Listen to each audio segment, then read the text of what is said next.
Hello, welcome. This is the Four Score Sports Podcast, your play-by-play source. I'm Christian. I'm joined here by Spencer, Michael, and Nick. Got a lot of movement in the MLB to discuss. Afterwards, we got some training camp discussions as well as some NHL Free Agency transactions. So, the MLB trade deadline yesterday, and lots of big moves. I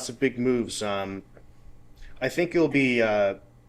I think it's appropriate to bring up the Verlander trade first as one of the biggest trades that had happened prior to the trade deadline. So, Verlander back to the Astros.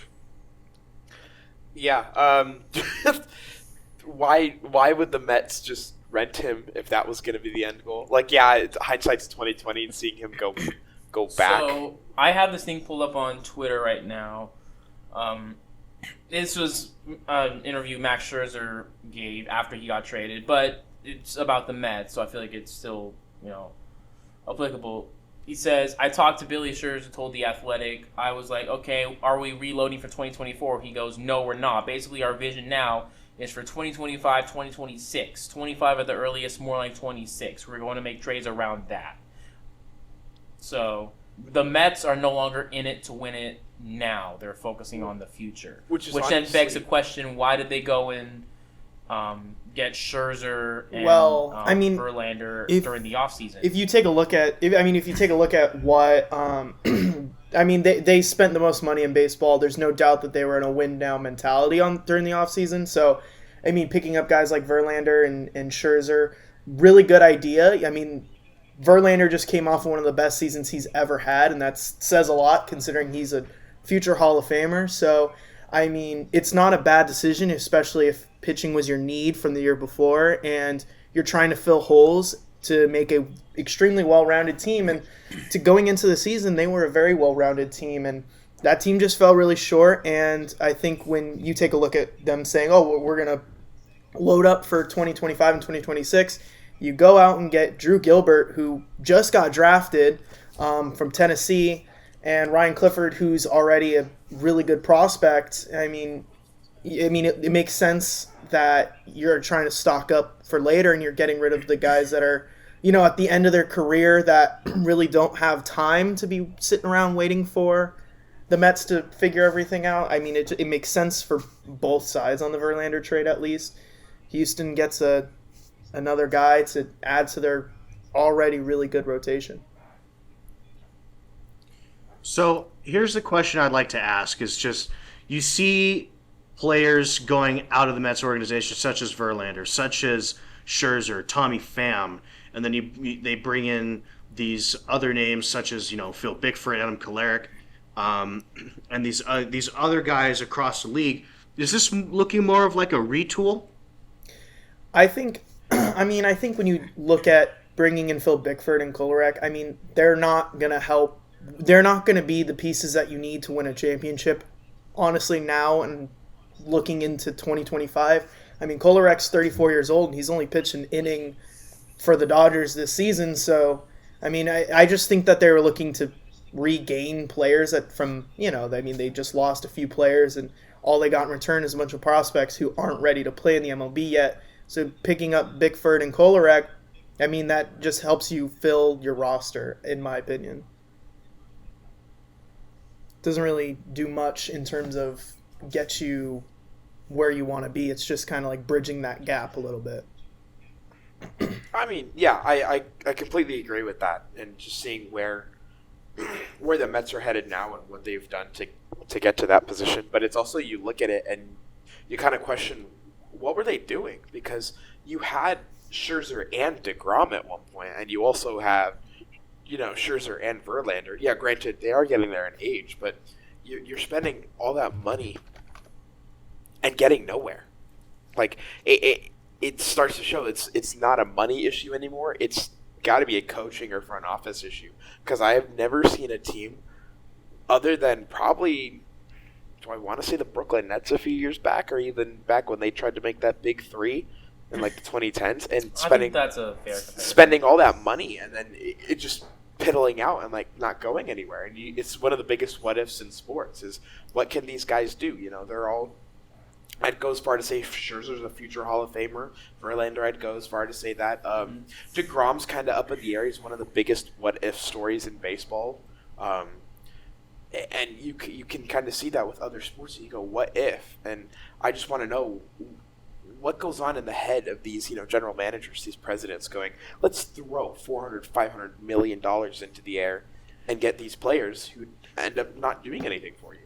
So, and like another thing, like you got to take a look at it too, is just you see all these money moves tossed towards these players' highest payroll in baseball to begin the year, and then seeing everything fall flat. Is it one of the questions I like to ask when lots of money is being thrown around these players and seeing it go nowhere? Is it a character issue with a lot of these players, demanding a lot of money, or for the Mets specifically, is this a Buck Showalter problem? It looks like it's a little bit of both.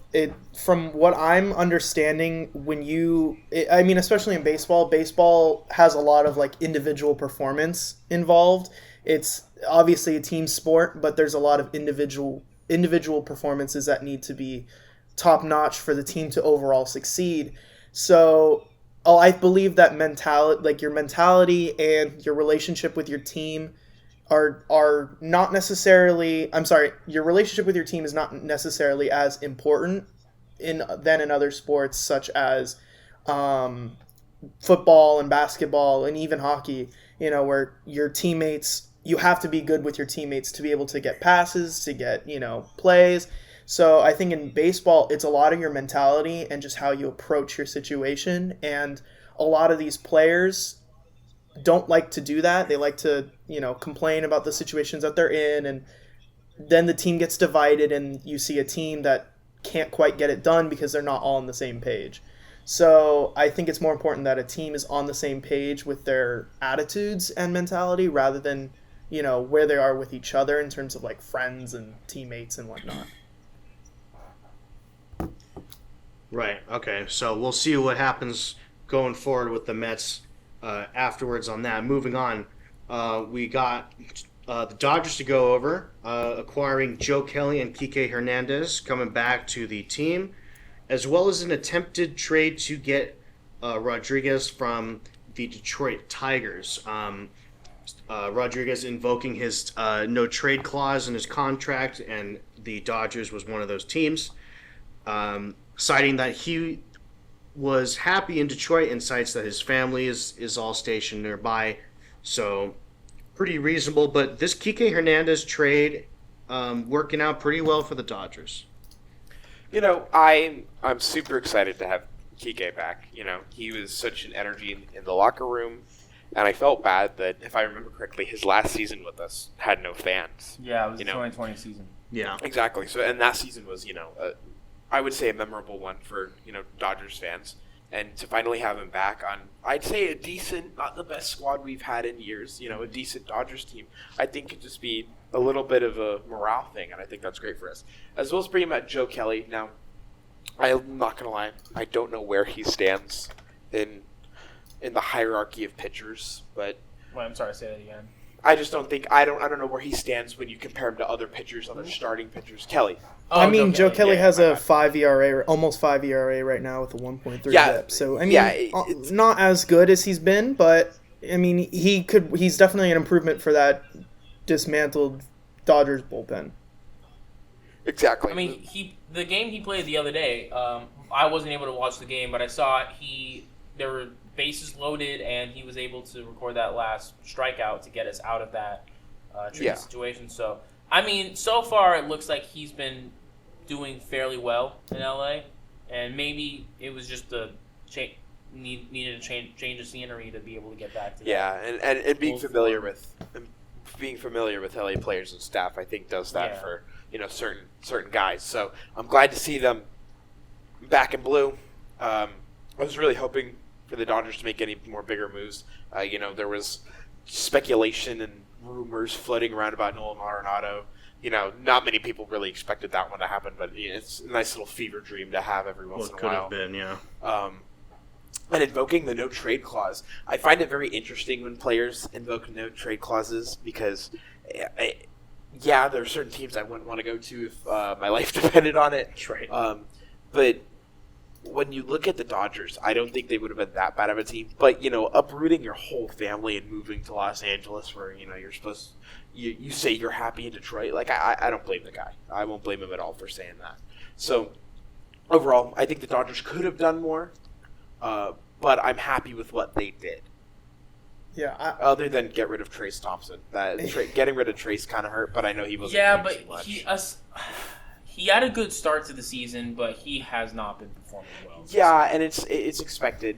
Like, it happens with Dodger players when they start really hot and then get cold, or, vice versa. That's what happened with James Outman. Yeah, Outman's starting to get back there again, but you gotta, Yeah. he's technically a rookie. You gotta cut him a little more slack. But Trace is a vet. He spent his time with the Dodgers. He spent time with the A's, if I remember correctly. So he's had more than enough chances to, know how to stay consistent. And when he was consistent, it was a great thing to have. But compare him to Outman, where Outman's ceiling is so much higher than Thompson's. I understand why they went and traded him the way they did. Right. Okay. So, some pretty good moves for the Dodgers so far, and just down the line, hoping that for a lot of Dodger fans out there, for us here at the table too, hoping that they could go deep with this current roster. Okay. Next on the list is Jack Flaherty going to the Orioles. I think Nick? this pickup it's an interesting pickup for sure. I think Jack Flaherty, kind of a guy that, I mean, he hasn't lived up to the potential that he was given when he was brought into the league. I mean, everyone was going to say he was one of the best prospects, if not of all time. Best pitching prospect almost of all time. I think the Orioles fill the need of pitching. I mean, that Orioles lineup is young, it's hot, they hit hard, they hit contact. They cover all their bases in the batting, situation. So I think a pitcher really does help, regardless of the pitcher. I know he's shown, Flaherty showed flashes of being one of the best pitchers in the MLB, but he's also shown flashes of being one of the more unreliable pitchers in the MLB. So I think time will tell kind of what the Orioles get, what kind of pitcher the Orioles get. I think that he has really good potential. It's a good scenario. It's just tough when you're leaving the division that you've spent your entire career in. You go into one of the most hostile divisions in the AL East, and that there's a lot of good teams in that division that are all fighting tooth and nail for that first place spot. And it's gonna be a race, and it's gonna see how Jack Flaherty can hold up with the rest of that rotation, Orioles rotation. And I truly do believe that the Orioles have I think the Orioles are the hottest team right now in that division. So adding a pitcher like Jack Flaherty, I think it's a good pickup. I'm not too familiar with the guys that they had to give up. So, I mean, given that the team's already young, they aren't necessarily in a need for prospects. So if they're in a win now mentality, I think this fulfills that need. That's very good. Very big surprise to see the Orioles taking charge this year up in that playoff spot. So next up we have the Brewers making up a lot of movement, including Carlos Santana, if I'm not mistaken. Also getting Bradley Blalock and Evan McKendry, and a plethora of other moves. Yeah, I think the move that I am kind of actually most excited for is the Mark Canha pickup. I think Mark Canha, he's a pretty solid player. He's just a bit above an average bat. I think it's good for the Brewers to have a new left fielder, just kind of spruce up that team. I mean, they're trying to make a push for something more. They don't give up much. Justin Jarvis is the guy who they give up, and he has a 4.33 ERA, and through 17 games. I mean, it's not anything to write home about. So I think they get him pretty much unscathed, and they get rid of Luis Urias, who has not had a very good season, batting 145. and a 51 OPS plus, which is well below league average. Only has a home run in 20 games. I think you get rid of a guy that's, you get rid of a guy that you don't quite need and you fill another hole. I think the Brewers made some really good trades, and I think that also getting Andrew Chafin, Carlos Santana, none of these guys are you're going to be like, oh my gosh, like Justin Verlander, Max Scherzer, like Jake Berger, who also got traded, but it's guys that are really going to matter down the line, and I think I think the Brewers are really trying to load up for that potential playoff push and potentially even go for a World Series if that's even in the cards for them. Okay. Pretty good. Next up, we got the Texas Rangers coming on the other side of that trade with the Mets, sending Scherzer over to Texas, as well as Aroldis Chapman. Oh, when did they get Chapman? They got Chapman a little bit before the trade deadline. That happened a while ago. I'm a little dense. I didn't see that one happen. I don't remember. It was on June 30th. I think the Scherzer pick. The Scherzer pickup is a really good, really good thing for them. I think he is DeGrom's still on IL, right? I think so. Yeah. Yeah, so I think they needed a little pitching help, but overall, I think it's a great thing for them to get a really solid pitcher if he plays consistently. Are they still vying for a playoff spot, or is Houston kind of they're jumped them in that 1A, aspect? 1B with Houston right now. Okay. I think So they just gotta.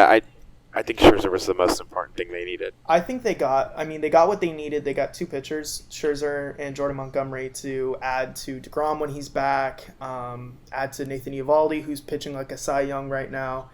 I think they fill the rest of that rotation, and they got rid of honestly one of the most fun prospects since his older brother Ronald Acuna. They got Luis Angel Acuna, shortstop, 21 years old, right. batting .315, 42 stolen bases. Yeah, I haven't seen a single thing from him, and I just wondering, is he gonna pan out like his older brother? It's tough because he's sitting in Texas. He was just sitting in a really bad situation. He's behind, Corey Seager, one of the best shortstops in the league right now, just got activated off of IL today. So really hard to sit behind. It's hard to sit behind him, especially. Corey Seager's a good younger guy. Like he's not going to go anywhere. So it makes sense for both teams, and that he's going to really help the Mets if they are going to go for a 2025 push, because he'll be ready to go. He can steal bags, hit for power, anything. They just need to give him time. I think they'll give him time to shine and time to develop. I think he'll really get there for them. So I think overall it was a really good pickup, and everybody was raving about it. Every news outlet, just going on and on. Oh, Acuna. I'm like, hey, let's not put too much pressure on the kid, but I just hope he stands up to where he's supposed to be. Yeah, and he gets to sit behind Francisco Lindor, for the next, however long he's there for. So, he gets to sit behind someone who's, established as a pretty solid shortstop. And, he gets time to develop. The Mets are obviously in no rush to get him up. So, I think it works out for both of them. Yeah, it does. That's pretty good. So, with all these acquisitions coming together, we take a look at the standings for the MLB. It's a pretty tight wild card race going on in the National League, with Arizona and Miami being tied with half a game behind Milwaukee right now. Chicago not too far behind. The Chicago Cubs not too far behind at 3 games, and then it kind of falls off at San Diego being 4 games behind, with the Mets trailing at 6.5. And with the American League, we also got Boston and New York trailing Toronto 2.5 and 3.5 respectively. So, what are we thinking down the stretch here with this National League wild card race? I think with the signings that have just been made, Texas and Houston are I think they're locks for the playoffs. They just bolstered their team even more than they already had. So I think they're both locks. Whoever wins the division, that'll be a race down the line. But going into, the other teams, the Yankees didn't make any moves of real note. Boston, they got a single guy. The Angels didn't really do anything too impressive. Toronto didn't really do anything too impressive. So I think it's a bunch of teams that are just like praying that the teams that they have are good and that they can, that they can push. So I think the AL kind of took a step back in their trade because, the teams that got better were the teams that are already pretty much locked for the playoffs. Yeah, it was definitely interesting to watch the big hitters just invest more into what they needed. As much as I hate to admit it, Houston always looks like a first seed to me, at least in their division, maybe even in the AL. I'm glad to see Texas is really getting up there. I hope they can make a good push this year. It surprises me that this late in the season, Arizona is still ahead of most of that division. I doubt they will be by the end of the season, but they've surprised me so far, so I wouldn't be surprised if they continued to impress and stayed in that spot. But overall, I think the AL, you've got your big 2 or 3, and then the NL is just kind of, as for me, it looks up for grabs. I do want to quickly mention, when talking about Texas, the only issue that I see Texas having currently is the fact that Corey Seager has been on and off the IL all season.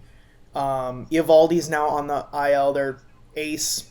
Now that they have Scherzer, so that kind of helps. But Eovaldi's on the IL. Jonah Heim might miss the rest of the season, their all-star catcher, who's playing out of his mind.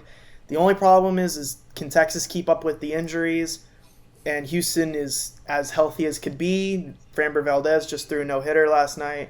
So it's really just like, can Texas really hold on? They're going to hold on with the skin of their teeth because Corey Seager's back, which is great, but Eovaldi's out, Jonah Heim's out, and without those 3 guys, that team isn't doing too hot.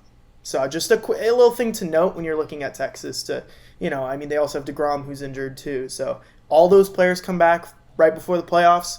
I think that team can be very dangerous, but if they don't get those players all healthy and squared away, they might be in for a rough one, personally.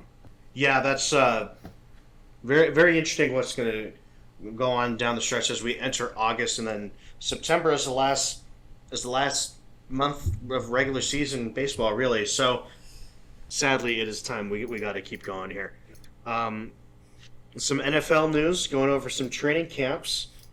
I guess let's go with the biggest story that has come out is Burrow injuring his calf, I believe. It was so let me pull up it was a calf strain. It was a calf strain on like a roll out of the pocket type deal. Yeah, so not the gnarliest thing in the world, but we all feared Achilles because he grabbed the back of his leg. Down. Yeah. Here, he went down ASAP. Like he went down. I'm seeing this article from Bengals Wire came out earlier today.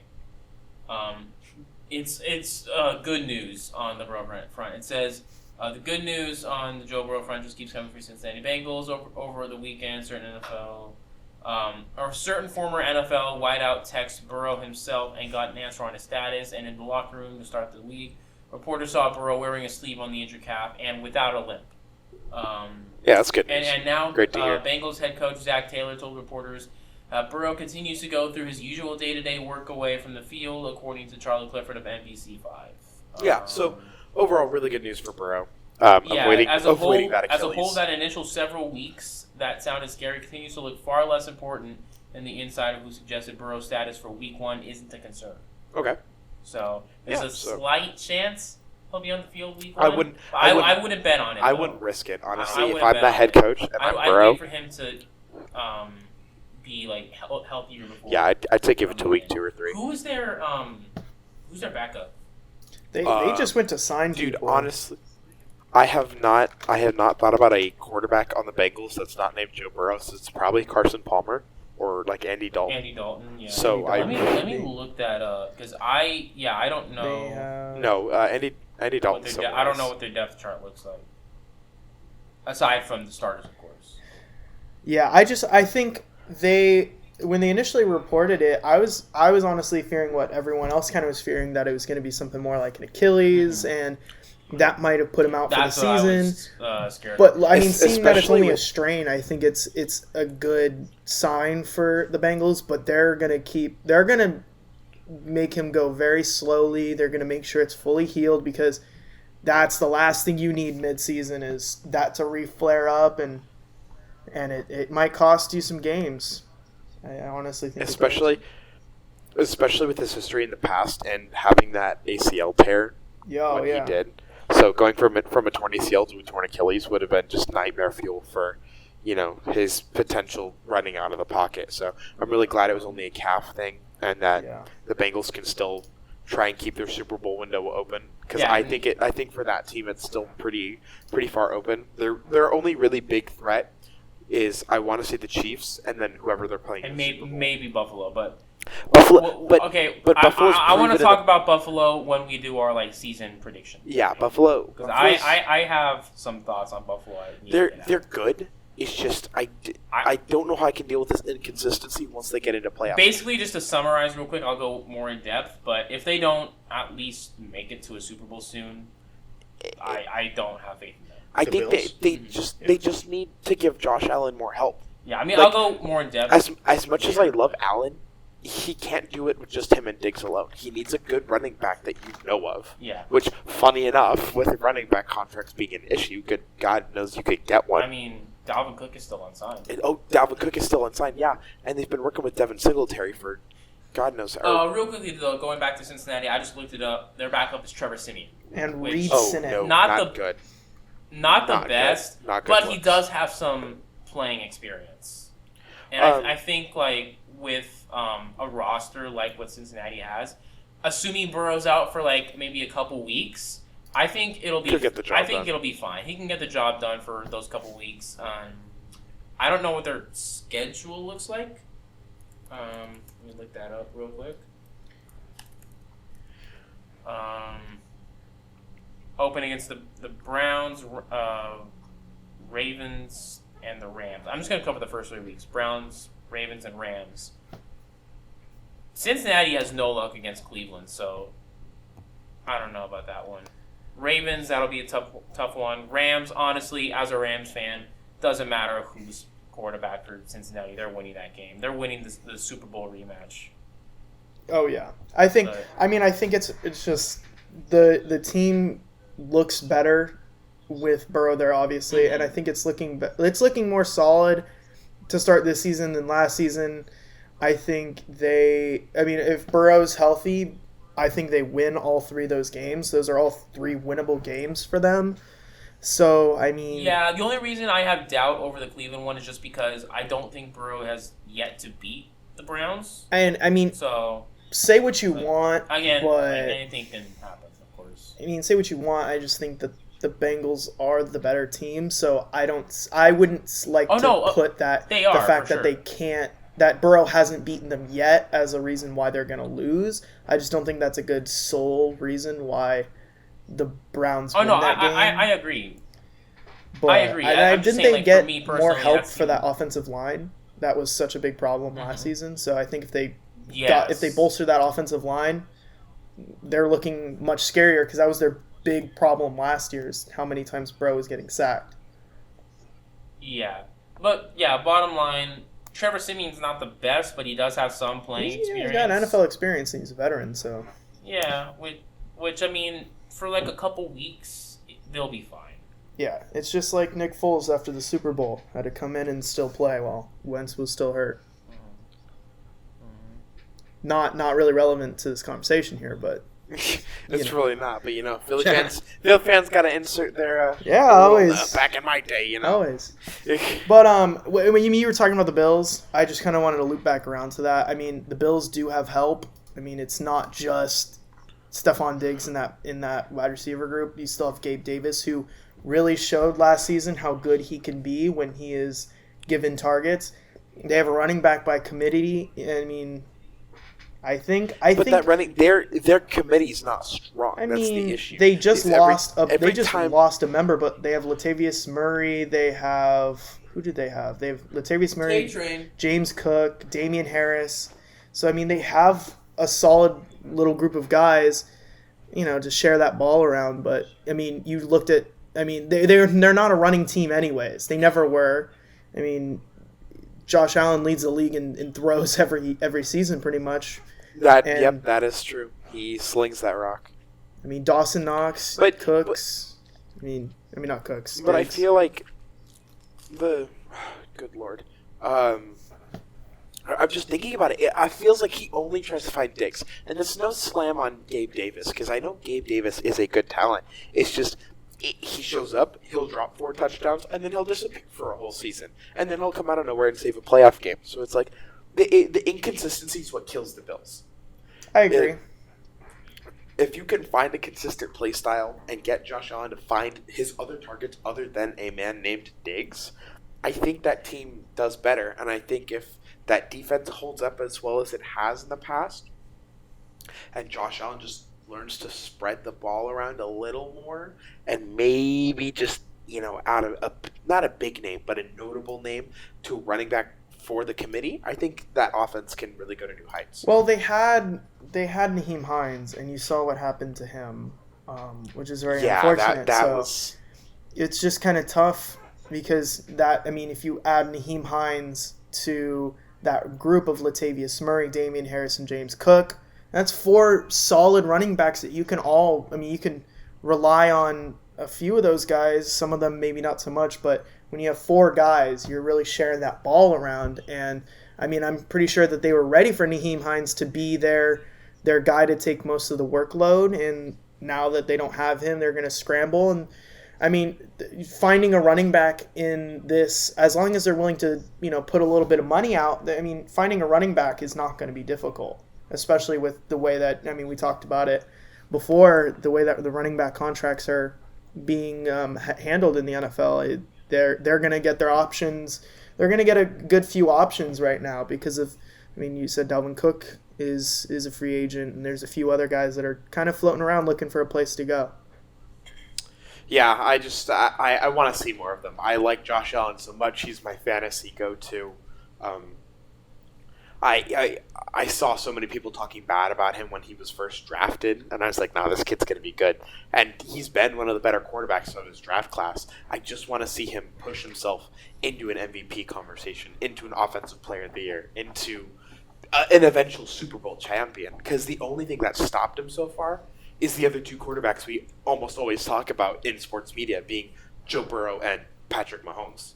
So once Allen gets over that hump, I think it's going to be really great for his namesake. And I think we've been talking about, is he one of the better quarterbacks in the AFC currently, or will he go down in a top X quarterback conversation once he retires?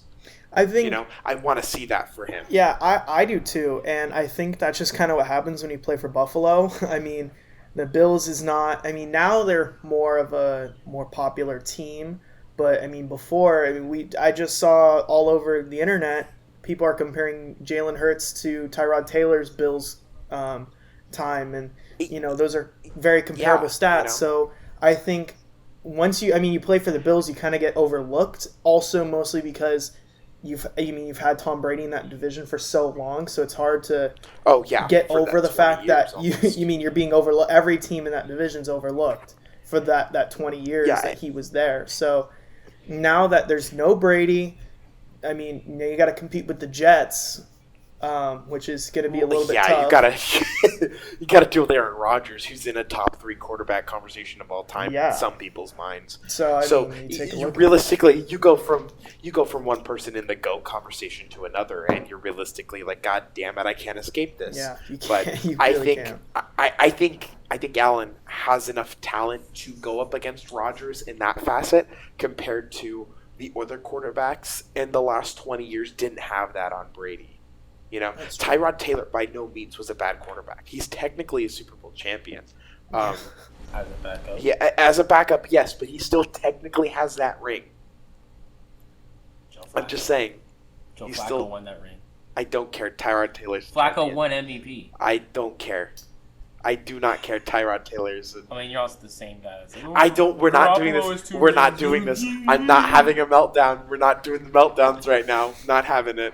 Anyways, I think Tyrod Taylor was a really good quarterback, and I thought he was very undervalued, not only by that organization, but by the NFL as a whole. It just I think sucks, he's very especially when a overlooked. player gets injured. Like he's been injured in his career. Exactly. And having some very scary injuries. I think Cam Newton can almost be lumped into that conversation of the dual threat quarterback that really shined for a minute and then kind of just disappeared into obscurity. I mean, are we going to I feel also like put they're Carson very- Wentz in that category? I wouldn't consider him as mobile as Cam. I mean, that's but what he was drafted for. He was touted as a really good mobile quarterback that can get out of pinches, and he Yeah. made consistent throws on the I run think throughout it's- his 2017 season. I think in my argument, Cam was just so much like Oh physically yeah, bigger. obviously. Like, Cam played way better. Went to a few. I don't know if he went to more than one. He just went to one Super Bowl. He did the one, but he won MVP that year. Yeah, and so I'm not detracting. I know. I think if was Carson in that Wentz didn't MVP tear his ACL conversation. against the Rams, he would have won MVP for sure. I definitely can see that conversation. I'm not going to say I agree because I don't remember who won MVP that year. I think it was Brady, but I could definitely see with the way he was playing that he was a contender for that award. Oh yeah. When I think dual threat quarterback, I think Cam Newton, I think Steve Young, I think Michael Vick. I don't think Carson Wentz off the top of my head, but I think he's mobile. Like I know he can move. Yeah, he had a better I just completion didn't see percentage him- out of the pocket than in the pocket, which is kind of crazy. Exactly. But I never pictured him rolling out right and then barreling through a linebacker like, I pictured Cam doing a couple times. Yeah. But Carson definitely was in a conversation for being a mobile quarterback Yeah. before the injury that ultimately, stunts those careers, those mobile Yeah, QB careers. I had to sit there and watch it. It was not fun. But, I mean, getting back to, the topic that we were discussing before with the training camps, it's really tough to say what comes of some of these injuries that we're seeing. I mean, every year we have injuries that are pretty serious. But I think this year's been kind of like a quiet little start. Like, yeah, we've had a few non-football related injuries, and then Joe Burrow, and there's been a few smaller ones. But I feel like it's a little like calm before the storm. I think we might have a bad little preseason with injuries, just knowing how the trend in injuries are currently going. Yeah, we'll definitely see it more during those preseason weeks. Oh, for sure. Of like gameplay, but hopefully, it hasn't been as bad this year as it has been in previous years so far. So I'm gonna take it as a good sign and hope that it's really looking up this year. We're gonna get a really good season of football. I hope so. Praying for healthy football for a lot of these teams, including my Niners. I don't think I can go through another season of losing 4 quarterbacks. I can't take it. I'm not gonna lie. So I'm hoping we can keep at least 2 of them alive this year. Sam Darnold will be the starter by week 5. They're saying Sam Darnold looks really good in practice, and I have no idea what's going on that team anymore.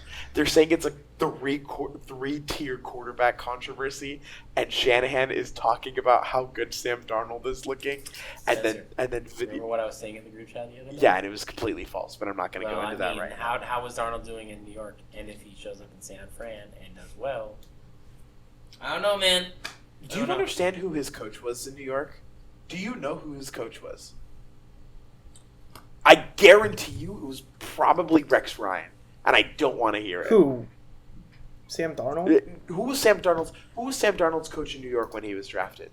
Wasn't Rex Ryan there like the early 2000s? I think he went to the 2010s. I think he was there for Mark Or Sanchez not at least. 2000s, 2010s.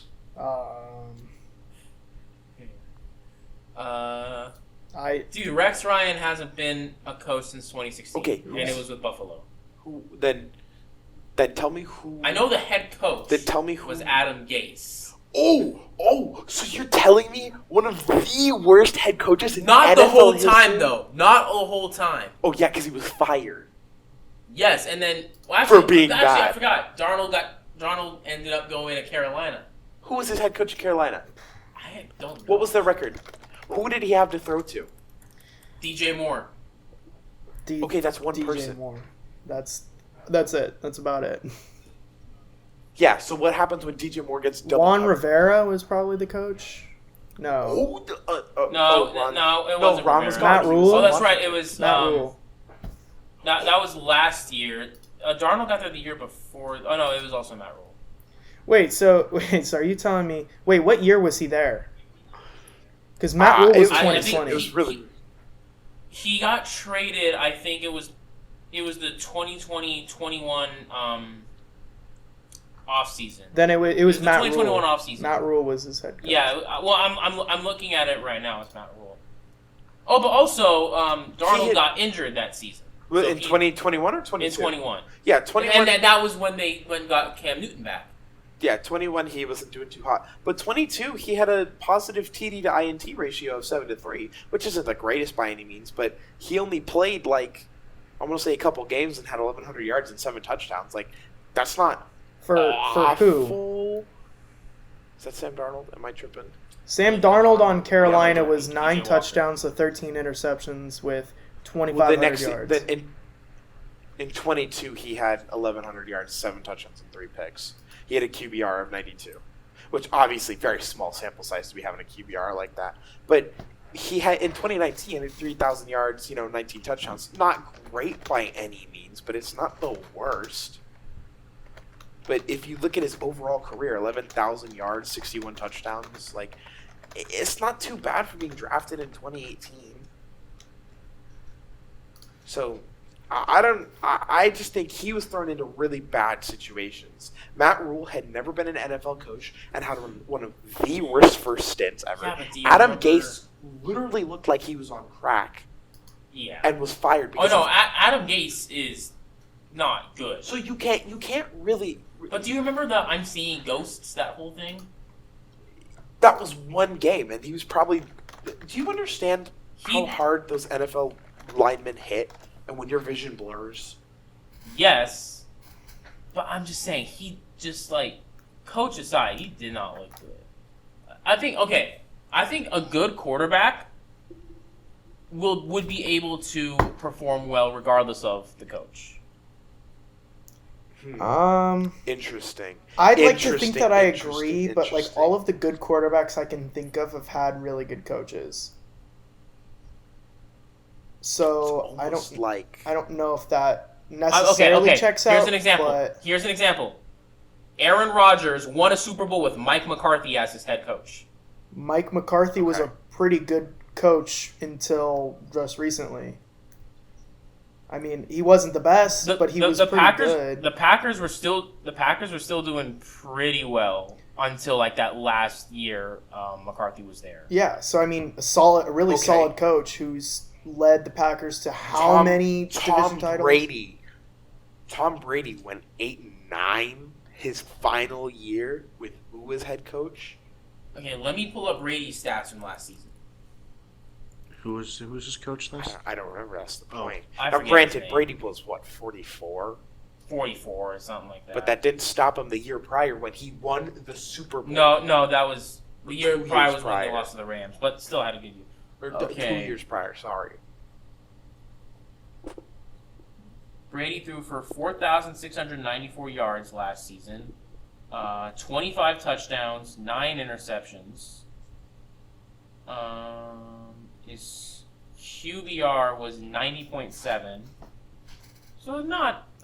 I'm not going to say bad he. year. Yeah, Who's he coaching, did. though? Yeah, but he also had Mike Evans and Chris Godwin.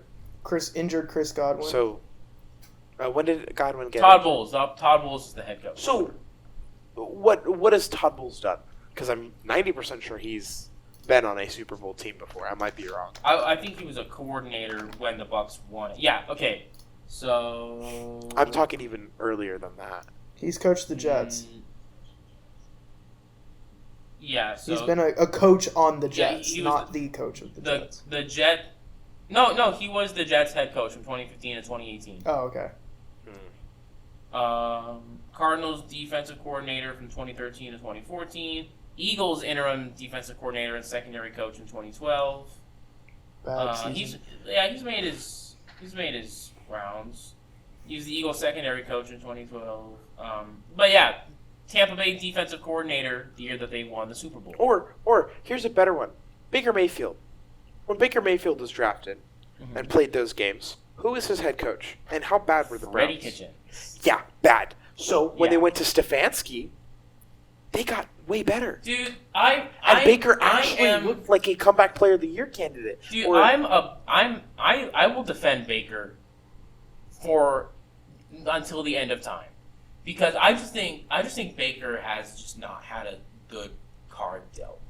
But that's my point. Is he was a Heisman winner, drafted first overall to a bad coach. We knew he was a good quarterback and did well, just in a bad circumstance. When they brought in a good coach, he looked 11-5, made it nearly beat Kansas City. Looked really good for a while. Granted, suffered a little bit, and then they got rid of him like that. And then Deshaun Watson came in. But where did he go after that? Carolina with who? Went to Carolina. Ron Rivera or Matt Rule. Matt. He was part of that quarterback room with Sam Darnold. Exactly, and so they both suffered. So you can't really pin that on him. I mean, he's a Heisman winner. Should we talk about another player that had a really good college career that did nothing in NFL and had a bad coach? Johnny Manziel. We're going to talk about Johnny Manziel. Yeah. Exactly. I mean, he went to Texas A&M, so it explains why he wasn't a good football player. But hey! Get your head out of your ass, you UT boy. I'm not saying anything. I'm not saying anything. I just know the Aggies aren't good at football. But that's besides the point. I just think that he had Mike Evans and won Heisman there. Yeah, exactly. Mike Evans has had 1,000 yards every season since he entered the league. I'd assume that means he's good at football. He's good at football, but I didn't say the school was. Anyways, that's a conversation for another day. He just had a very tough coaching group. I mean, he also was really not on the best of. He was on a very short leash for personal reasons. Yeah, obviously, but I mean, say he gets an opportunity with another team with a better coach, what does he do? I mean, I think Manziel does better. I think with better. the talent he has, or like, are y'all forgetting Jamarcus Russell? Jamarcus Russell, the number 1 overall pick in 2007, picked ahead of Calvin Johnson. Good God. Didn't even watch tape. Sacked himself in a game. Did not. What about Mark Sanchez, who fumbled the ball from his own offensive lineman's butt? Yeah. Okay, but Sanchez had some really good years. Ran into his O-lineman and dropped the ball. It was bad. I'm pretty sure he got. But to be fair, he did lead the Jets to the AFC Championship. Exactly. He took them to playoffs. So Sanchez did have some good years. He just had some more. Russell had no good anything in the NFL. No good work ethic. No good. No nothing. Talent. Yeah. So there's this. Had a great coach. Raiders coaches suspected that he wasn't watching film, and so they gave him blank tapes and take these home and go over them. And then the next day he came in and he's like, yeah, so I saw the blitz. It was blitz packages. He was talking, and they were all the tapes that were talking blank. about nothing. Yeah. What is blood waffling about? The coach is okay, he's not watching film. That's hilarious. Oh my god. I just think it was a poor coach. Poor coaching decisions. Okay. Coach. Let's go back to the Sam Darnold thing. Let's say it is because of the coaches. And he is able to find success in Kyle Shanahan's system. That fuels my argument that Shanahan has a system that is designed for quarterbacks and takes the ease off of them just a bit. So that's why, I feel like that makes him a really good coach. I agree. That makes Shanahan a great coach.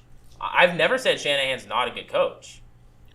But I I also want to point out that Sam Darnold suffered in other systems, and quarterbacks have come into Shanahan's system and suffered. So if we want to go by the argument that he's a bad quarterback, he's not going to do well in Shanahan's system. Remember what I said, though. As long as you're a decent, at the very least, a decent quarterback, you can find success in that system. Darnold had a lot of success at USC. And let's say, overall, he is a decent quarterback. Let's just say that. He would then be able to find success in Shanahan's system. But you could say that about any coach's system that caters to a QB. You could say that about Andy Reid. Most quarterbacks are system quarterbacks. You could say, because he had Alex Smith before Pat Mahomes. Mm-hmm. Now, I'm not saying Alex Smith is a bad quarterback at all. I loved him when he was in San Francisco. Or Chad Henne. Chad Henne came into a game and won. Was that not a playoff game? That was the one against Cleveland, yeah. Oh, that's... Oh, so that means Pat Mahomes is a system QB. Dude, I've said this before. I have said this before. Most quarterbacks are system quarterbacks. Name another quarterback. Tom Brady. You can make that argument that Brady is a system quarterback. Yes, again, you can make that argument. Steve Young, Joe Montana. Again, you can make Dan Marino's. Yes, you can make arguments for all of these players to say that they are system quarterbacks because they had a system that was specifically tailored towards them to succeed. That's not a system quarterback. That's because of your talent having a system tailored to you. That's your talent changing the system, not you conforming to the system that was already in place. Andy Reid structured an offense around Alex Smith. Got Travis Kelce, had Tyreek Hill for a while. I don't know if Tyreek played with Alex Smith, but he did. Alex Smith had been called a game manager forever and was still taking Kansas City to playoff games, took the Niners to the playoffs. Pat Mahomes comes in and is winning games. So that means Pat Mahomes is also a freak of nature. Not my point. I know, I'm just putting that out. He had a losing record at Texas Tech. Because Texas Tech was a very bad school. And this isn't me being a biased person here. Texas Tech is not a good football school. No, I know they were bad. I know they were bad. I'm just my point is that he came in from a bad situation under Cliff Kingsbury. I think it was Kingsbury. And went in to a situation that was already winning playoff games. So are you saying that players that come in from bad football schools are instantly in a very tough situation? No, I'm just saying that you can't just call people system quarterbacks because they do well on the first team they're in. Who did Mahomes have as a wide receiver this past year? Was it MVS, Marquez Valdes-Scantling, who was a good receiver? He was decent. He's tall. Juju Smith-Schuster. Corvette. Those are the only two I can name off the top of my head. Stop it. Good. I mean, yes, he still had Travis Kelce. But Travis Kelce, Clyde Edwards-Helaire. Travis Kelce's a receiver. Yeah. Clyde Edwards. Isaac Pacheco did more than. He Jerick basically had Jerick McKinnon and Travis Kelce's other wide receivers. Okay, but my point is, Kadarius Toney, a Pro Bowl. He has a Hall of Fame tight end. I'm talking about just his receiving core as a whole, not just McCole Hardman is not a bad receiver. McCole Hardman is a good receiver. Is he on the same level as Tyreek Hill? Tyreek Hill's only fast. Tyreek Hill's a wide receiver one. McCole Hardman wasn't even a wide receiver one on this team. This is my point. And I don't know why I lost your point. And it was McCole. And what was the end result for the Chiefs this past season? They won the Super Bowl. It was the Super Bowl. So what are you getting at here? I'm saying because I can really piss people off right now and just say Jalen Hurts is a system quarterback, and the person across on the phone right now is gonna lose his shit. I'm not gonna lose anything because I know he's not. But even if you wanna say, okay, yeah, he's a system quarterback, the system was already in place for a mobile quarterback. Duh. They have the best rushing offensive line in all of football. I mean, I'm not saying that like it's a bad thing. I'm gonna go even farther than that and build off of that. Jalen Hurts and Brock Purdy played against each other in college. Do you want to know how that game ended? I think it was 50-52. And Brock Purdy threw 6 touchdowns compared to Jalen throwing 5, and threw less picks than Jalen did. Granted, Jalen and Oklahoma came on top that game, and I'm not going to discredit Oklahoma and Jalen for being bad at all. I will. We've seen Jalen's. We're going to say, oh yeah, you can talk shit about Oklahoma all you want, but Jalen Hurts, we saw, was a good college quarterback. I'm going to say now, he is a good NFL quarterback. If he produces highly again this next season, I will say he is an elite quarterback. Because if he shows he can repeat this season and have 10-plus rushing touchdowns and 20-plus, I'd go as far to say 25-plus passing touchdowns, I would put him in that elite category at the top of the league. I can go on and on about what you just said and how I don't necessarily agree with that statement. But I'm not going to, just for the sake of, I can talk for probably about 3 hours about that whole situation. That's a whole different argument. But I just don't like using college games as, like... But that's where they get their experience. Because it's two totally different things. Playing in college and playing in the NFL is a whole different... Trust me, I'm aware. Well, fitting a square peg in a circular hole. Yeah. A little bit. Playing in the SEC SEC is as close as you're going to get to playing in the NFL. So I guess if you true. play in the But even SEC, then, you it's can still compare that. The NFL is still a completely different But beast. my point is, the Niners quarterbacks performed well in college. Darnold performed very well in college at USC. Brock Purdy did very well at Iowa State. Trey Lance, while his sample size was small at North Dakota State, was good. And he had the talent to be QB taken University as a top 3 right pick. there. I mean, okay, I don't think I've ever said like Brock Purdy is a bad quarterback. I don't think I've But ever. you've accused him of being a system quarterback when he's played in multiple systems and has done in well. college though, and again, Okay. like I said, that's a whole different thing compared to the NFL. It's not fair to, when somebody gets drafted on a team and does well on that team, you go, system quarterback, they don't have any really, they're not I'm just doing saying anything. because we've seen this with Shanahan. I mean, Jimmy G, same thing. Jimmy G had almost an MVP season when he went to the Super Bowl. I don't know if I'd say almost an MVP season. He had a good season. I wouldn't say almost. He an was MVP robbed season. of comeback player of the year that year. That I'll agree with. I'll agree with that He statement. took them to the Super Bowl. And tell me who were the receivers on that Super Bowl team to the Niners? Deebo Samuel, A rookie, Deebo Samuel, who had Still missed Deebo Samuel. who had missed 5 games. George Kittle. who is just now finding out he can actually catch passes. He was catching passes like hell that year. But again, That's my point. I literally just said Garoppolo had a good he year had, that year. he had an old Marquise Goodwin. An ancient Emmanuel Sanders, and a rookie Debo who had missed at least 5 games, maybe less. Yeah, I just said Garoppolo had a good year that year. I'm not disputing that. But it's not. I just don't know about MVP. I'm just saying he did well, and Yeah, of course. every time he was on that Niners team, he statistically was doing good.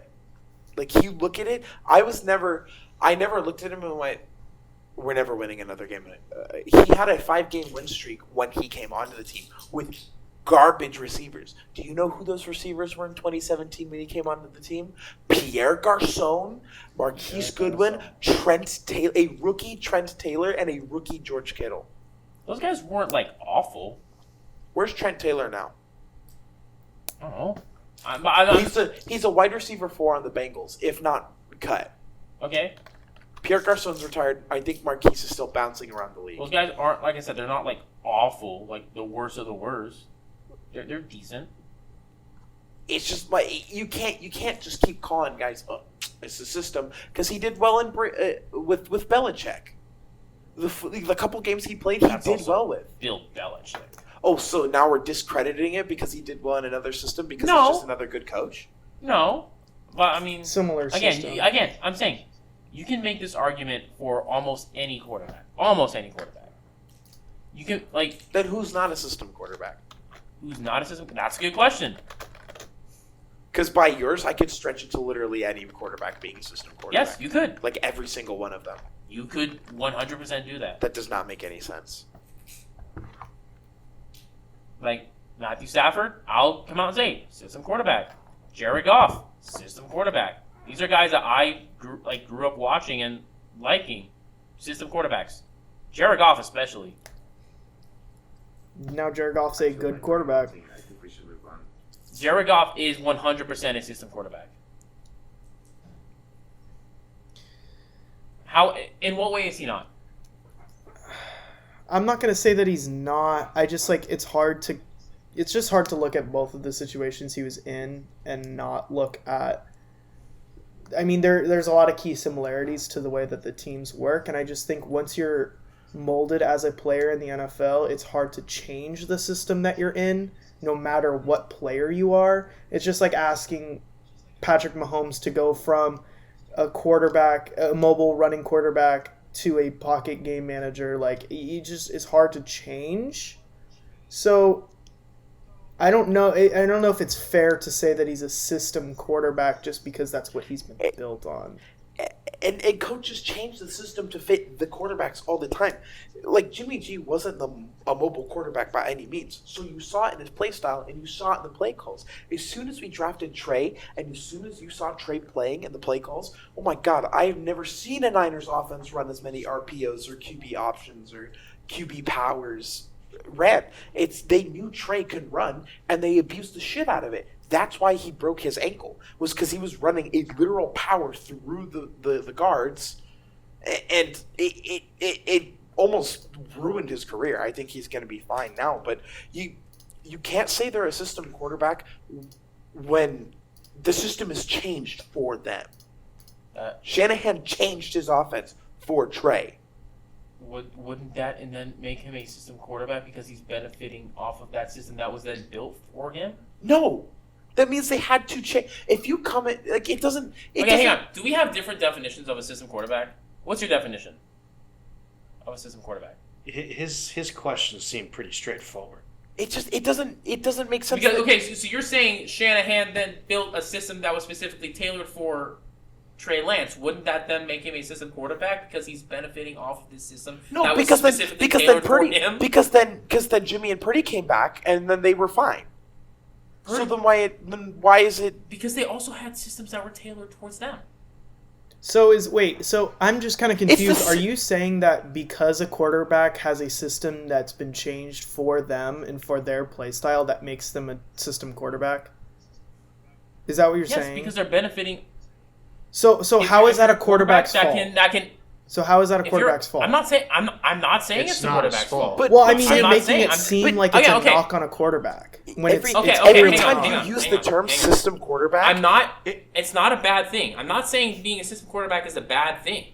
So then what's this whole conversation really about? every conversation we've had, you've knocked a player down because they're a quote system quarterback. Every time I said Purdy is doing great, I love seeing a rookie succeed. System quarterback, it doesn't care. That's not what he's saying though. But that's what he had been saying. He's not using it. He's not using it in a derogatory manner. He's That's just all he does.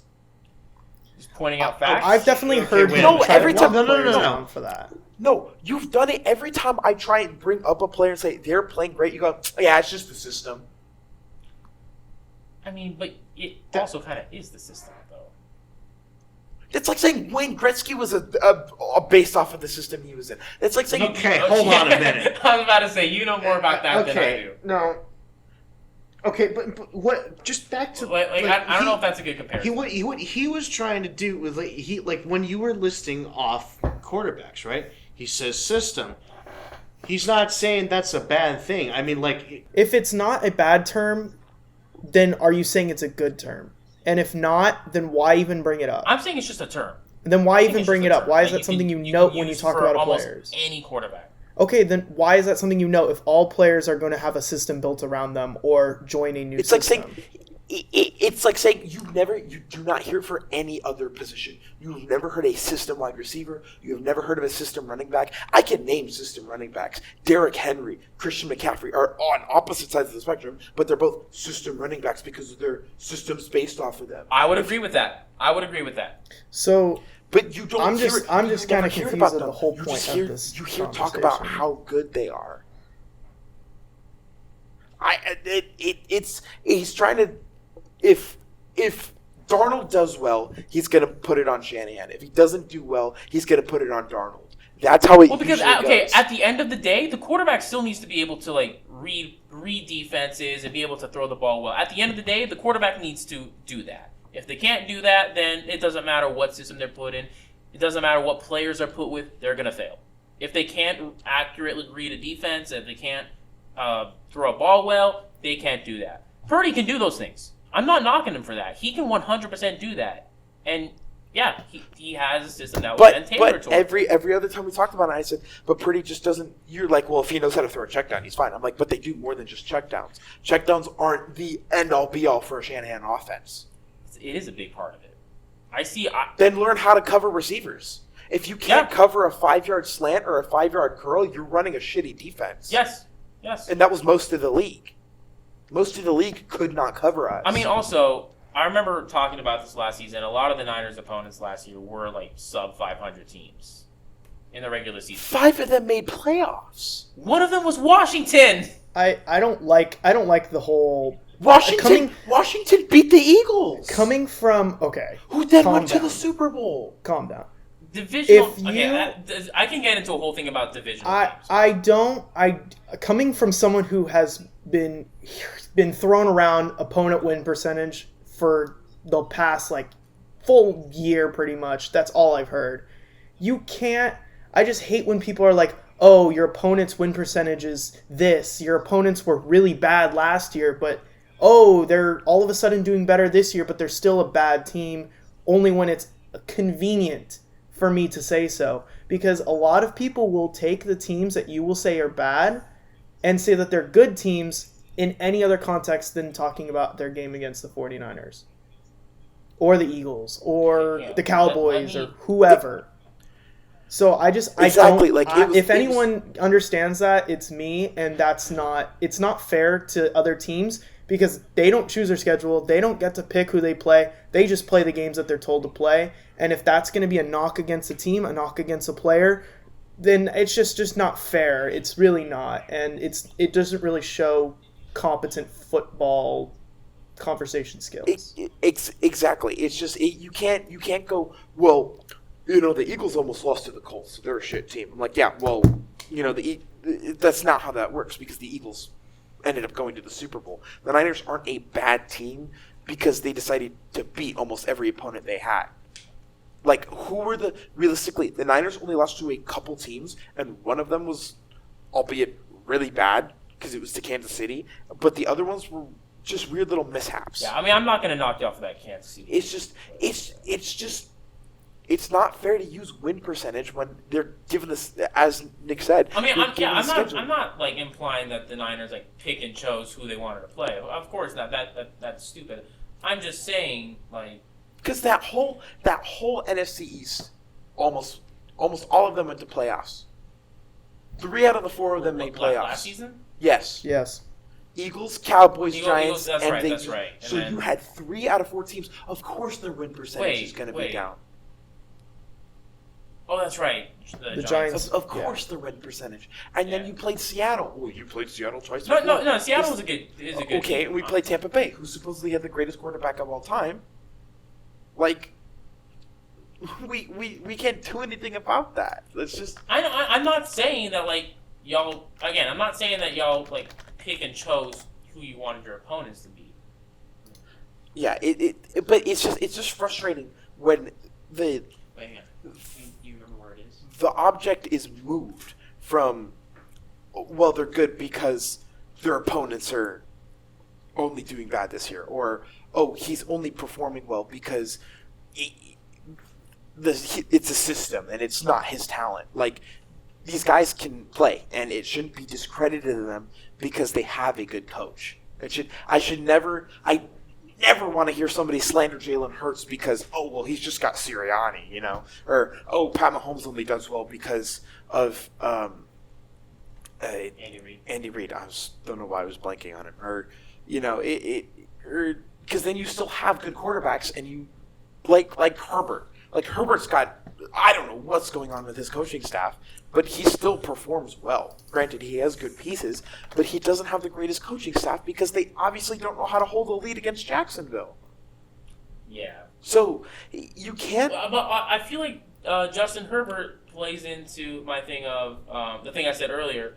A good quarterback will be able to perform well with bad coaches. Because again, I love Brandon Justin Staley. Herbert He was a also great had defensive coordinator in the Rams. On the Rams, he's not a good head coach. Justin Herbert also has Keenan Allen and Mike Herbert Williams. also has Keenan And Allen, had Mike Eckler. Williams, Joshua Palmer, Austin Eckler. I mean, he has a lot of weapons. So Yeah, not but a how many shortage. of those guys are like almost injured all the time? Keenan Allen, yeah. I mean, Joshua Keenan Kelly, Allen, no. yeah. Eckler, not really. Eckler on and off. On and off, Yeah, but I feel not. like Eckler's like on and off. Jalen Guyton, not injured. I don't know. I I feel don't even know who like that is. it's rare that I'll watch a Charger game and see Keenan Allen play. I think nowadays, yeah. But when he's there, he's immediate impact. Like, boom, he's there and Oh, you know, he's a great player. he's making He's catches. just, like, Gerald he's Everett, injured a too, lot. played really well last season. Mike Williams played really well last season, especially when Keenan Allen wasn't there. So I think you just really gotta look at it and just be like, okay, well they have a lot of weapons, have a lot of depth. So I'm not gonna, when one goes out, the next man up mentality. I mean, they all season were having a good offense, and I'm not gonna fault them because their defense was very below average. So I mean, say what you want. They also had a really good record. So I mean, 10-7, above 500. Say what you want. I just do not like the discrediting of players and franchises because of the situation they're in. I mean, Purdy can play. I'm not doubting that. I'm just also saying give Shanahan his credit for his role in Purdy's performance. But you could say that about literally any other coach. So I don't know why the term. I said that. Yes. But like, it doesn't make any sense. Let the man play. The coach isn't the one throwing the ball. So The coach is the one that's designing the plays and creating the schemes. So give the coach their credit as well. I'm not taking away from that. I have to go up to bat in this group for Shanahan more than anybody. Again, Shanahan's a great coach. I'm not discrediting him. I think he's a great coach. Now, the thing we had the other day, that was just me. I just think McVay is better, but that doesn't mean I think Shanahan is a bad coach, because I think Shanahan is a great coach. I don't know. I'm just saying, when Purdy or Trey, depending on whoever starts this season, throws for X amount of yards and X amount of touchdowns, I don't want to hear it's just Shanahan, Like, no. No, it's not just Shanahan, but it is also partly Shanahan. This conversation could really go on all day. I was about to say, we should move on, because we've been talking about this for a long time. Yeah, so maybe another time And the I'm middle of football season will be full of that. Okay. So, last thing that we want to touch upon here, some NHL free agency transactions here. Yes, we do.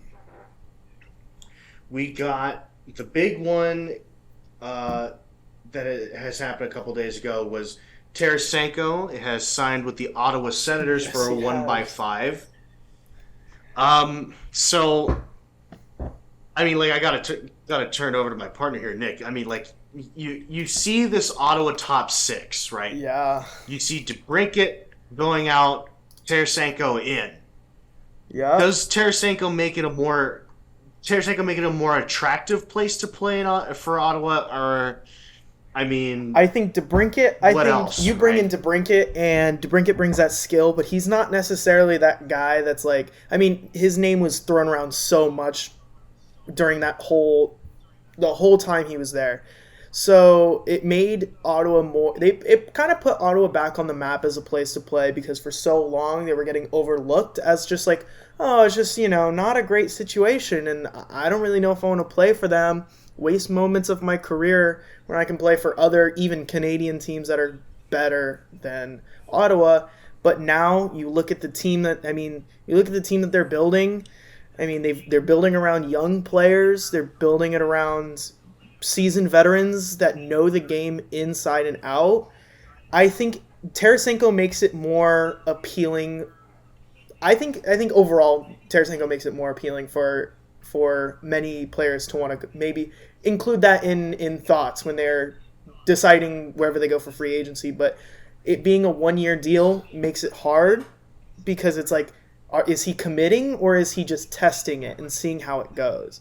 If he signed a few more years, then okay, maybe other players will be like, yeah, he's committing. He really thinks that there's potential here, and signing that 1-year deal, whoever's decision that was, whether it was on Ottawa's side or Tarasenko's side, it then kind of looks like, oh, is he just being a rental to kind of fill a space because, whatever, but I don't know. I would more entertain the idea of it was more of Tarasenko's leeway to get a deal what he wants, because everyone has seen what Tarasenko can do. He was a 40 goal scorer in St. Louis. But he's looking more of like a guy who's looking to just win. And although he was paraded in St. Louis and he stayed there, he said it's a very nice place. But it's looking more of he's just there to test it, see how he can mesh well in whatever system they're going to come up with in Ottawa. I mean, you got Stutzla, you got Brady Tkachuk, you got Claude Giroux, and good veteran presence. You got Josh Norris, assuming he would become healthy as season's beginnings. Drake Batherson, who's looked as a pretty good prospect as well. And then you have the pairings of Shabbat, Chikrin, Sanderson, Zub. I'm just going off of Daily Face-Off here. The only problem I would look at for Ottawa is coaching, the bottom six, and the bottom pair. Because you cannot have Travis Hamonic as your reliable bottom pair or bottom right-hand pair. I don't think you so. You also have the only notable people on the bottom six here is probably Dominic Kubalik and I don't know, Shane Pinto. Yeah. Maybe Matthew Joseph, but with Ottawa, it's just he's more there to test the waters, I think. I agree, and I think does that kind of give other maybe star players or higher caliber players a little bit of caution when thinking, oh, okay, maybe Ottawa's a good place to play. They just went out and gave Korpisalo the big deal he's been looking for. They said, you're our guy. I think, it's a solid goaltender, so I guess the bottom defensive pairing isn't too bad of a concern. But like you said, that bottom six forward group, it's who's the guy down there? Who's really setting plays up? Who's creating offense, defense even on that bottom six? I just think they're really top heavy and they have a really good first line. Don't get me wrong, that first line is going to do some damage, but you start going down the lines and you see you'll see the weaknesses on that team for sure. Yeah, you will. Next up for free agency, which I thought was an excellent signing by the Wild, is Philip Gustafsson with a 3x3.75, I believe. Good. Probably the most, and I will say this right now, the most underrated goalie today. I agree. I think this was a fantastic move by I think it's Bill Guerin up in Minnesota there. Watching the Kings play against Philip Gustafsson, that was kind of, I believe he shut us out the one game that he showed up for, but again, this looks like a steal for Minnesota, especially with Cap going up soon. This contract will be nothing. I agree. Within the next 2 seasons. So yeah, no complaints there for the Wild. For Wild fans either. I'm not complaining. If I'm a Wild fan, I'm not complaining. You got him 3 years. He's a 25-year-old goaltender who's really solid, who's really good. And he's going to get to sit there behind Marc-Andre Fleury, and maybe not behind, but with Marc-Andre Fleury. And he's going to get to learn the more mature side of the game, which is very good because Marc-Andre Fleury, one of the best goaltenders we've seen in this generation, gets to play with that team, and that team is young and electric. And maybe not necessarily electric, but the team is it's coming together. I mean, Marco Rossi's going to make his appearance on that team, and that's going to be a sight to behold. He will have a Brock breakout season, Faber's yeah. on that team. I mean, great defensive potential there. Yeah. And I like the team. I like the fit personally. Having that young Gustafson who's already proven he can win and he can shut teams out, shut very good offensive teams out. Gets to sit there with Marc-Andre Fleury, learn a thing or two about how it's like in the NHL. I mean, he's 25, so Marc-Andre Fleury is Right. Very young for a goaltender. very young for a goaltender, Yeah, especially in today's game. So I like it. You are not starting this conversation. You are not saying that.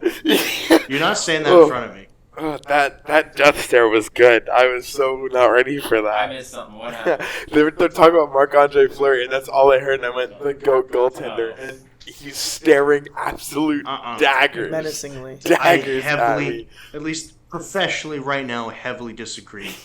We can have this talk outside, though. I saw him, he's not. I saw him once. He was great. And I loved his time, only especially in Vegas. He had a pretty good game. Yeah, but again, this is a goalie who was drafted first overall in 2003. I think the best part of his career was in Minnesota. Okay.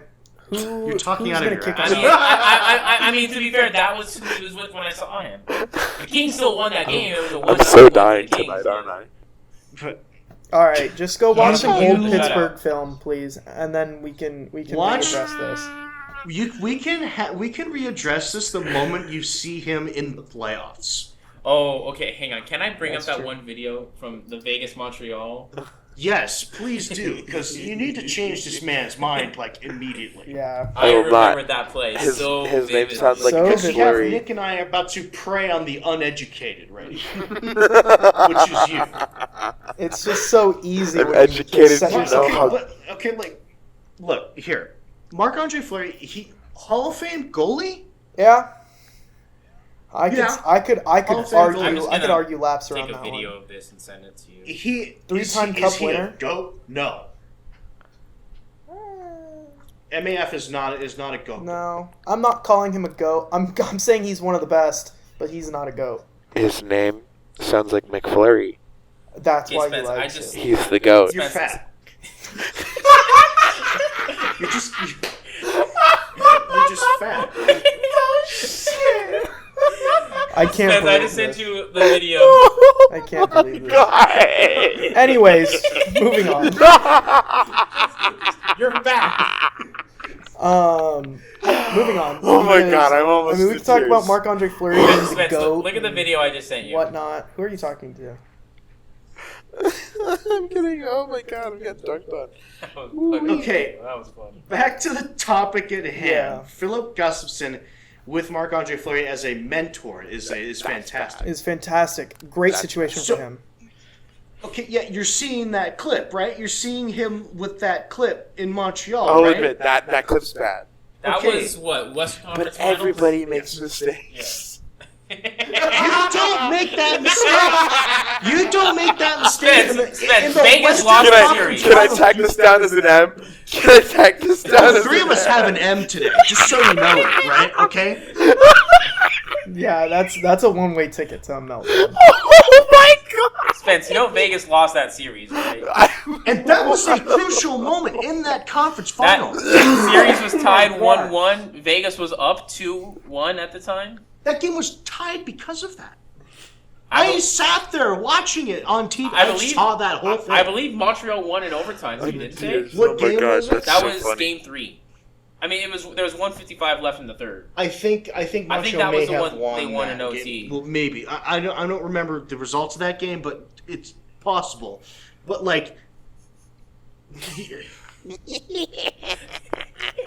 That's despicable. He's gonna skin me. He looks like and throw you in the sand right after.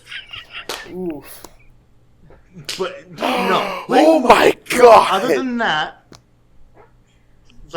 and a couple of other things that he's done on Pittsburgh that shouldn't he would not like to remember. Yeah. Marc-Andre Fleury is more so there as a mentor. Yeah, that's all he's really gonna do Yeah. there. That's all he's really I'm there going to for. refrain from making any more comments because I know I will die. I if advise make you them. to stop.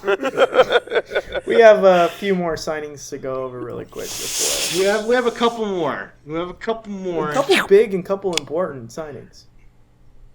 Yeah. So Sebastian Aho. Let's move on, Moving on. dude. Okay. Yeah, Sebastian Aho signing an 8x9 or was it 8x8.5 here? Let's see. 8x8.5. It's looking Yeah, like. okay. So he's there for 8x9, 9.75. Sorry. Yeah, okay.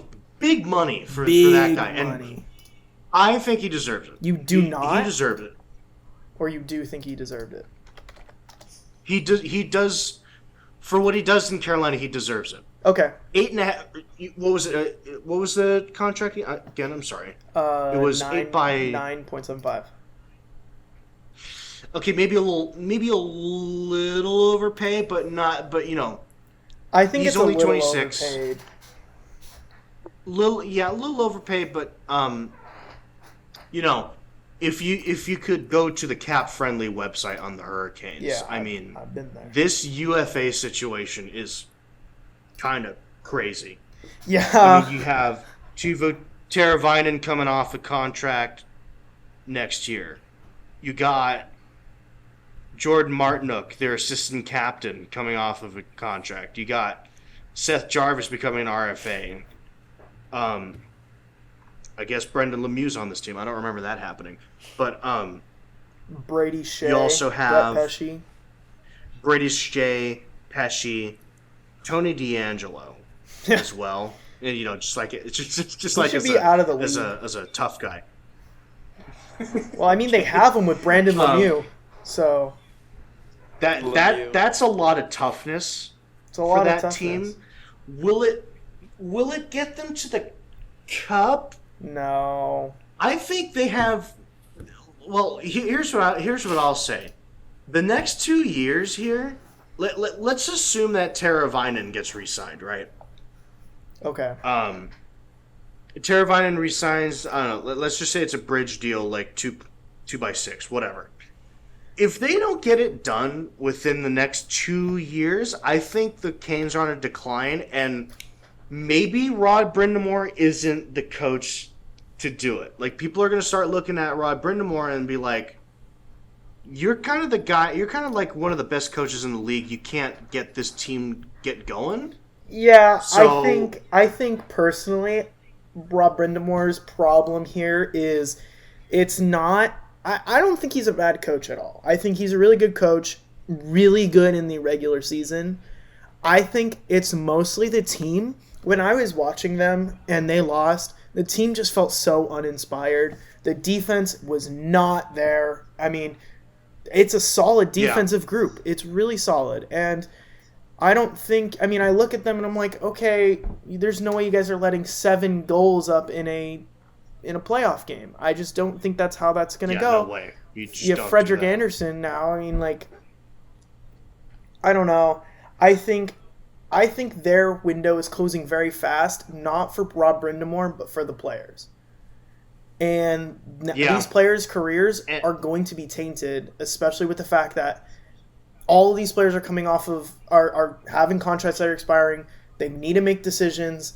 There's going to be a lot of free agents next year. There's going to be a lot of them. Right. So I think A lot. you need to look at the situation. Cap is going up, especially with Cap going up and all these free agents coming off of their contracts. It's gonna be a slaughter. I honestly do believe there's gonna be a lot of money thrown around. Teams are bulking up right now with contracts, but the teams that aren't are gonna go out and buy and have a field day. And I think a team like Carolina is gonna get pillaged, and they're just not gonna be able to keep up, especially with signing Aho to that deal. And Aho, to be honest, is not a guy that I think deserves that money because he's let the team down in very many situations. I was hearing things that he was going to be a 100-plus point player. that he had potential to score goals at a really high rate and put together 100-point seasons. Haven't seen that from him. Had a big step back this season, especially with the type of team that they had. I don't necessarily think that he's worth the money right now. It really will come down to what he does this season to see whether or not the payday is going to inspire him to keep production high. Yeah, I think for a lot of these contracts, and I'll go back to this, the Pierre-Luc Dubois thing. That I think that is a comparable a comparable contract to Aho and using money as a motivator to keep going.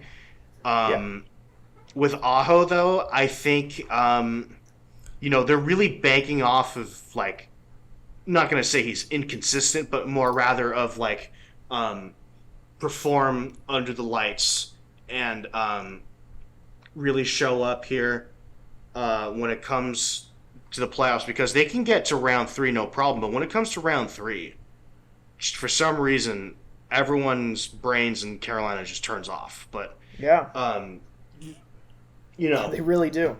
We'll see what goes on from here. Carolina has to make a couple more moves to really set things straight to try and win now, because that's exactly what they're going to be going for. And that's going to be a problem because they're out of cap. I mean, they have under $1 million left. They can't go out and sign anyone big.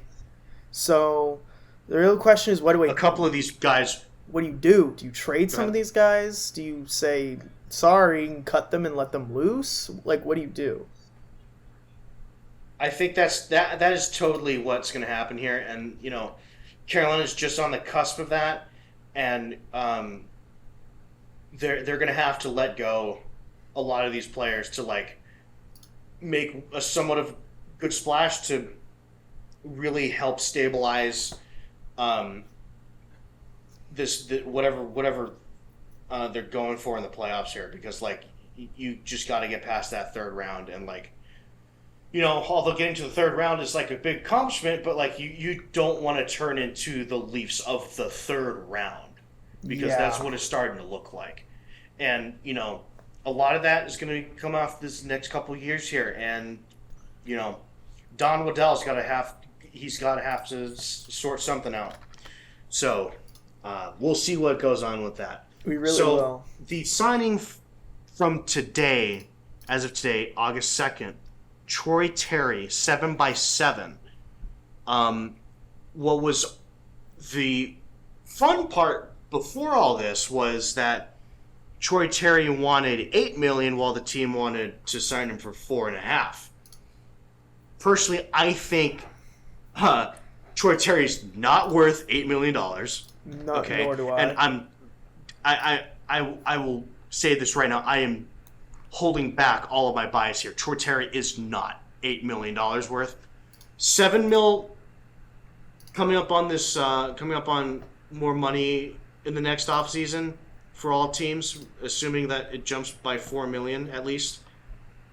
Maybe $7 million worth. He's known to score, which is what Anaheim would totally need, and they just got $7 million worth of that. Or excuse me, 7x7 worth of that in Troy Terry, but it's very iffy in Anaheim right now, and just they do have players that as they grow up will become threat. It will become a threat, as a unit. But just right now. So let me ask you a question. We'll see how this 7x7 looks up. Let me ask you a question, because I know that the Ducks are in a unique position here. They had one of the worst seasons I've seen last year. Ever, pretty much. And they're kind of directionless. They have their young guys, but their young guys aren't taking the step to the next level quite yet. We were told Zegras was going to be one of the best skills players of all time. Hasn't eclipsed 70 points, and if you're a good skills player, you should do that.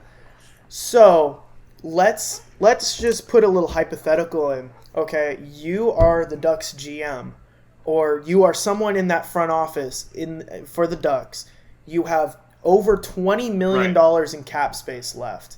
You have a team that's underperforming, and you have old contracts, players that are older that are not getting any younger, not getting any better, that are on deals. What do you do about the situation to make yourself at least a respectable team? Because I know exactly what you need to do. Like, what do you do as the GM, seeing that your team is not quite performing nearly where you want it to be?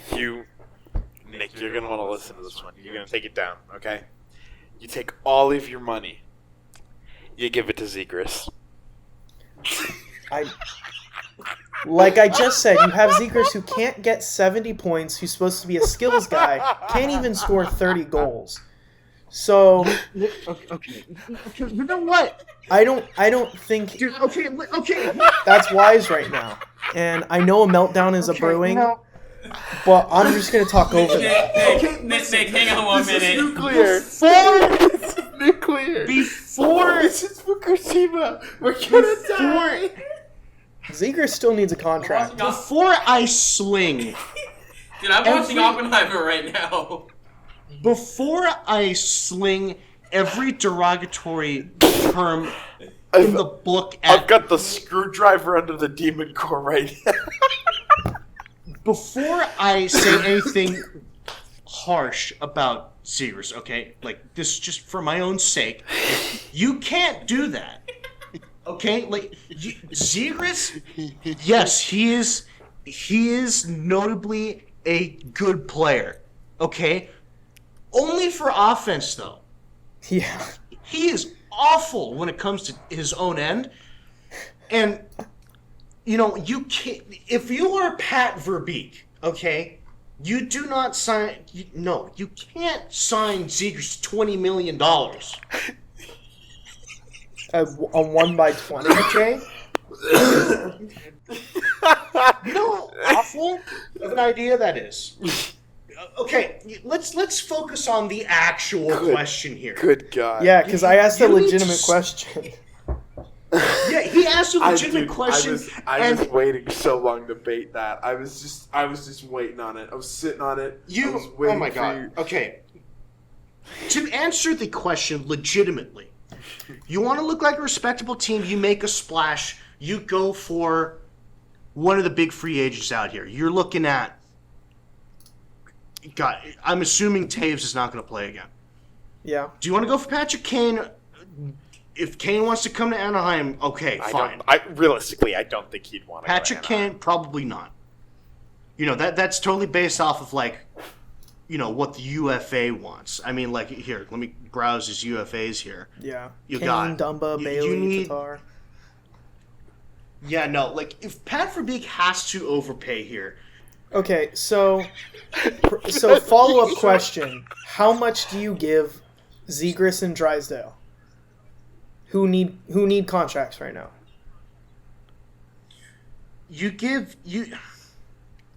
let me see. Zegras was what? How many points did he have last year? You said under 70? Yeah, he had 67, 65. Right. You give that guy you give him a bridge. At least I would go up and say, hey, we want a bridge. Okay, you give him a 2x4. You offer him a 2x4. Let's assume that he takes it, right? Okay. You give him a 2x4, assuming that he produces at the same level. And how old is he? He's what? He is 22. I can't see his age here. 22. Yeah, he's 22. 2x4 is good. Give him time to develop. That's developing with him. Okay, with Drysdale, I'm not so sure about Drysdale. I mean, Drysdale is still pretty young. I'm assuming. Yeah, he's 21. Yeah, 21. He's 21. You probably give him the same thing too. Maybe not 2x4. Maybe a 2x3.5. Okay. So say I don't know really what Drysdale's going to ask for, because ultimately he doesn't really have too much to prove his case, because he's so young and he doesn't have much sample size. But okay, say Zegras comes back and says, well, if my line mate Troy Terry was able to get a $7 million contract, why can't I get a $7 million contract? Like, what? I mean, and that's probably exactly what's going on. That's what's going on, because he sees that Troy Terry asked for $8 million and they settled with $7 million. He thinks now, I mean, we're roughly around the same production rate, so why not ask for the same thing? Yeah, and you know what? Pat Verbeek's probably going to be like, he'll probably he like right now that's probably what he's going for with Zegras, and he's probably looking at, I don't know how long term Zegras would want to be here in Anaheim, but like I don't know if he's going 7 years. Yeah, probably not 7, because Zegras is a guy known also for his character, right? Yeah. Like, you've seen his meltdown in the going down the tunnel against that last game with the Kings, right? Yeah. And then he's oversaturated in the media. I could go on and on about this, but he's a very passionate guy. He's totally the guy that looks at this Anaheim team, and if he doesn't see improvement, he could totally walk. So maybe you give him. I'll probably backtrack here. Maybe you go back and you give him like a 2x6 or 7. Give him time to develop, and if he develops the way everyone thinks he will, and become more than an 80-point player in that amount of time. Then you reach into your pockets. He'll want to leave if there's but he'll want to leave if you don't see improvement. If they aren't on the cusp of a wild card spot in the next 2 years, maybe in our little hypothetical contract, he's going to want to leave. Oh, for sure. He's definitely a guy that's I encourage him to leave. He will go to a team that can get him a ring. That'll get him the cup. He is totally a I want to win guy, and I will do whatever it takes and go wherever I want to go win. Exactly. And although he has teammates from, if I'm not mistaken, Troy Terry is a Team USA teammate of his as well. Correct. And maybe a couple of others. That's pretty much that's pretty much all the leverage that Anaheim would have to have him stay. Is like, oh yeah, we have Troy Terry staying here for 7 years. So, Anaheim's got to reach the cap floor first of all, and I think they're just at it with that Troy Terry signing. Are they actually? They're at 63 right now. And the cap floor is what, 62-ish? Yeah, so they're above the floor, barely. But so I mean, you again, gotta directionless. You got to sign Zegras. You got to sign Drysdale. You got to go for a free agent. Just to make it respectable, because you can't just. I mean, I'm sorry, but you just can't bottom feed until your rebuild finally works. You just can't. I mean, you got to keep yourself respectable. Any Ducks fan out there knows that Pat Verbeek won't do that. He's not going to be like, he's not going to turn this team into the Oilers of the 2020s. Sitting around doing nothing, get first round picks. If you want to take direction, you try to convince Zegras to stay here for long term. Personally, I don't think he does. I don't think it's something for him. You can at least get him paid. You can at least wave the dollar bill in front of him and say, hey, we'll give you this much so long as you give us a chance. So, it's a very sticky situation for Pat Verbeek. If I'm not mistaken, they still have to look for a coach because they fired Dallas Eakins, who's awful. But it's a directionless team. their first step was signing Troy Terry. I think